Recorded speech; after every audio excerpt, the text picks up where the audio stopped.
Hey everyone, it's Jordan here, and today I'm out riding the 2019 Kawasaki Ninja H2 Carbon Edition.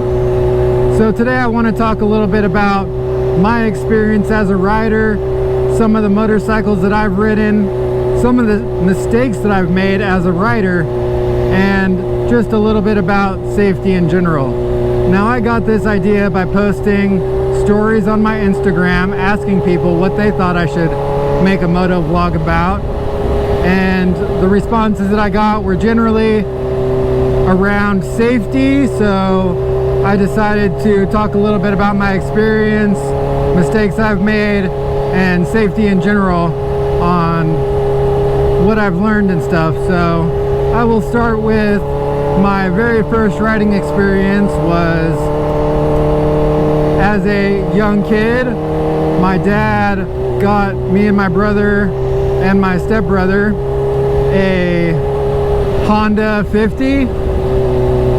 So that basically taught me the controls, how to control a motorcycle, just in general, you know, basic functionality, how to shift, how to just basic stuff. Oh yeah, and if you guys saw that little dust in the road, that's definitely something to look out for as a rider. But anyway, back to the story. So at a young age, I did get the opportunity to ride motorcycles, which taught me the basics of riding. And we had motorcycles for maybe about 2 or 3 years. I did get to do a little bit of motocross. Not too much, nothing major, just a couple races here and there, but I did have a lot of fun, and I picked up a love of riding motorcycles. You know, it's kind of passed down. There's motorcycles in the family, and my dad had motorcycles, and we were lucky enough to ride as young kids, and I always enjoyed it. So from probably the age of maybe 12 to about 20, I didn't have a motorcycle at all. I didn't do any types of riding at all. And then in 2007, when I was 20 years old, I bought my first motorcycle, and that was a 2007 GSXR 600.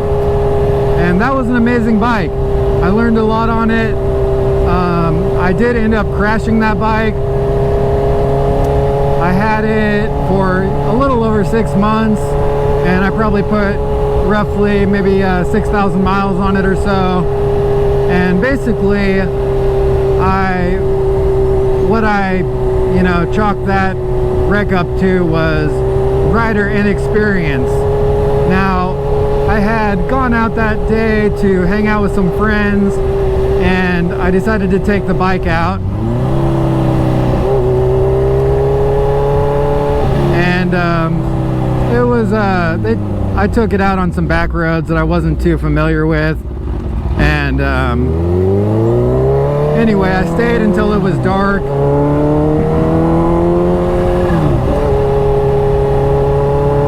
and yeah, it was dark when I was leaving. So as I was leaving, I was on unfamiliar roads, and as a somewhat inexperienced rider, I came up on a sharp turn that I wasn't really prepared for, and instead of digging into the corner and trying to ride it out, what I ended up doing was braking really hard into the corner, and that stood the motorcycle straight up, and I skidded right into the ditch. So I didn't have any injuries from that motorcycle accident. A little bit of bumps and bruises, but no broken bones or anything. And after that, I didn't have another motorcycle for quite a while. It was probably about another 9 years or so. And that's when I found this deal on Craigslist. I had been looking for a motorcycle. I found a deal on Craigslist. The guy wanted a partial trade, and I ended up having what he was, along with a little bit of cash. We made the trade happen, and that bike was a 1996 Kawasaki Ninja 500. Me and my dad ended up fixing that bike up. We did some body work. I bought a couple of fairing pieces. We basically body worked it, repainted it, got the carbs all tuned up, and yeah, I put some good miles on that bike. I definitely got a lot more experience riding that bike, and the good thing about it was it wasn't too much power. It was just a nice, you know, enough power to be comfortable on the highways and stuff, but not enough to really get me in much trouble or anything. So I had that bike for a while. I didn't crash it or anything, and then I ended up upgrading into a 2016 Kawasaki Ninja 1000 SX, I believe was the model. It's like the sport touring version, not quite the ZX-10R, but still a sporty and powerful bike. And I had that bike for about a year and a half. I put about 12,000 miles on it, and I did end up crashing that bike. Basically, that one was due to me riding outside of my skill levels, just kind of horsing around a little bit. I ended up getting the death wobbles and couldn't save it, which the bike threw me off at kind of a high speed, so I ended up getting pretty hurt during that accident. And I definitely learned a lot from that. You know, I had to take a little bit of time off of work, and it was you know, 4 months, 6 months of recovery or so. That bike got totaled, and then so I was looking for another bike, and I replaced that bike with a Buell XB9 2004 model, I believe, and that was an awesome bike.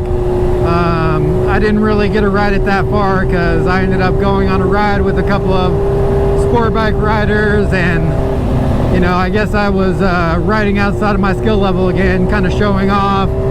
We ended up passing some cars, and I was the last person to pass. You know, it looked like a long straightaway to me, but it came up on a hill, and that hill went up and then down into a sharp left turn. So I braked really hard into the hill after I got past the cars. And you know, I skidded up over the hill, and as I crested the hill, my front tire came off the ground and I high-sided. And that I got hurt a little bit there too. I broke my wrist, a couple bones in my fingers and my foot, both on the right side, and that was another 2 months of recovery. So that bike, I didn't have insurance on it at the time. I didn't have full coverage, I mean, and so I ended up just keeping it. It wasn't too bad. I had all the parts to replace it and put it back together. So I just put it back together, and I ended up selling that bike. And then I bought a Ninja 300, and yeah, I've been riding that bike for about a year. And yeah, I did not crash the 300 at all. You know, at this point in my motorcycle riding, I'm not interested in showing off, and I'm much more familiar with my skill level, and I have a lot more experience as a rider too. So, you know, I feel much more confident without needing to impress anyone. So, you know, I feel much safer as a rider now, just being much more aware of my own skill level and stuff like that. So yeah, so about, let's see, about 3 months ago, I entered the RideClutch FMG number 20, and I had been entering their giveaways for a year previous to that. I started on the first time that they gave away an H2, which was FMG14, and then I just kept entering and entering, staying real positive, just having fun with it, and I ended up winning number 20, and that's how I ended up on the H2 here. So that's where we are now. I feel, you know, at this point in my life is probably the best time to have a powerful bike like this, to where, you know, I feel like I have the experience as a rider, and I'm much calmer than I was before, as far as I don't need to go crazy fast, or, you know, that's hard not to do on this bike because it is crazy fast, I'll tell you that much. But yeah, so one thing that I did hear about motorcycle accidents is most accidents are rider related, and I can say that all 3 of my accidents so far have been due to rider error. But outside of rider error, the main cause of collision seems to be people taking a left turn in front of a motorcycle. And so just to avoid that stuff, you know, experience is good, but general awareness of your surroundings is probably one of the best things that anyone can do to protect themselves. You know, being familiar with your motorcycle, knowing how it operates, you know, knowing how to stop, how to turn well, and riding with the proper gear. So I always wear my proper gear for the most part. I always have my jacket on. I always have my helmet on. I always have my gloves on. I do have a pair of riding pants, but I don't always wear them. You know, I just mainly take those on longer rides or rides that I might find to be a little bit more intense possibly. But, you know, I still try to practice riding within my limits and being safe, because that's really the main thing. Is we all love motorcycling, and, you know, for me it's a passion. I really enjoy doing it, and I don't want anything to stop me from doing that.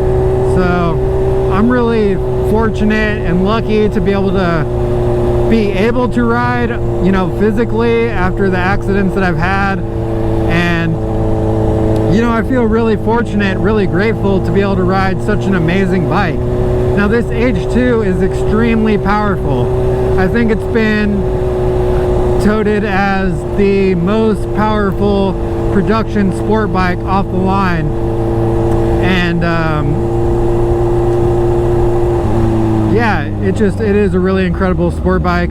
But not only is it incredibly powerful, but it's a beautiful bike. It is a work of art, and there's nothing more that I want to do than treat this bike with absolute respect and take good care of it. So that's what I'm going to try to do. I'm going to get out there, I'm going to have fun.